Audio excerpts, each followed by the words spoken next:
Kasama ang inyong mo'y delisyosang ka-love team, Mara Tony!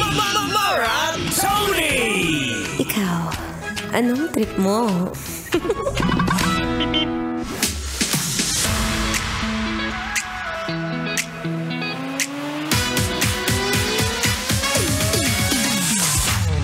Kung papipiliin ka, ano ang mas gusto mo?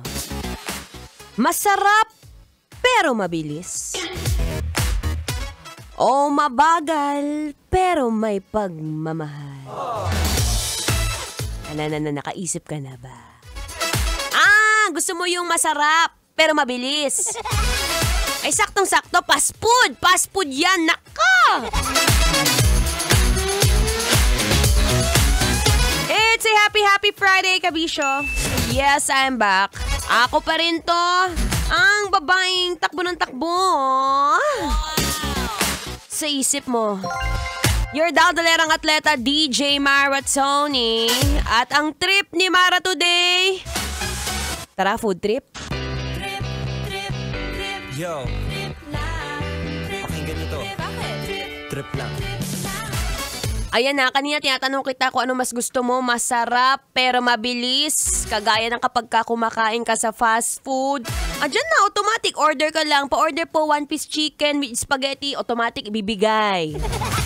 Pero kapag ka mabagal, tapos may halong konting effort, kagaya ng mga pagkain sa karinderya, alam mo yung mga tipong, pag hindi ka nakakatikim ng luto ng nanay at tatay mo, mas masarap kapag karinderya.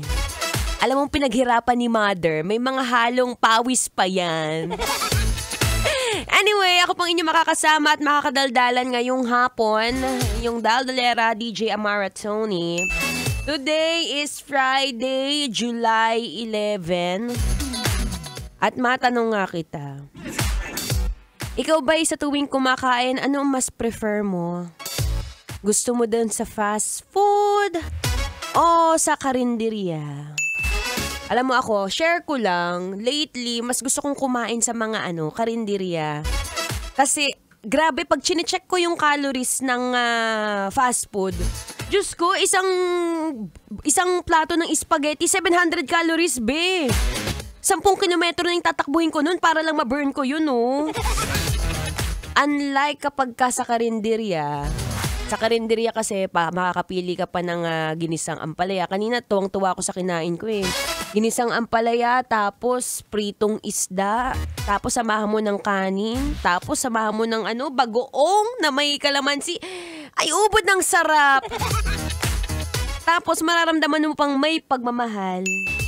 Minsan kasi, yan ang hirap sa'yo eh. Ang hirap sa'yo, mas pinipili mo yung wala, panandalian lang. Basta masarap. Pero hindi kagaya kapag kakarinderya. Okay lang kahit matagal yung serving. Basta may halong pagmamahal. Yeah! Rot! Anyway, tuloy-tuloy natin na magandahang nadaldalan ngayong hapon. Here's another song brought to you by Lil Vinci entitled Chinita Girl. Kailangan pa bang i-memorize yan?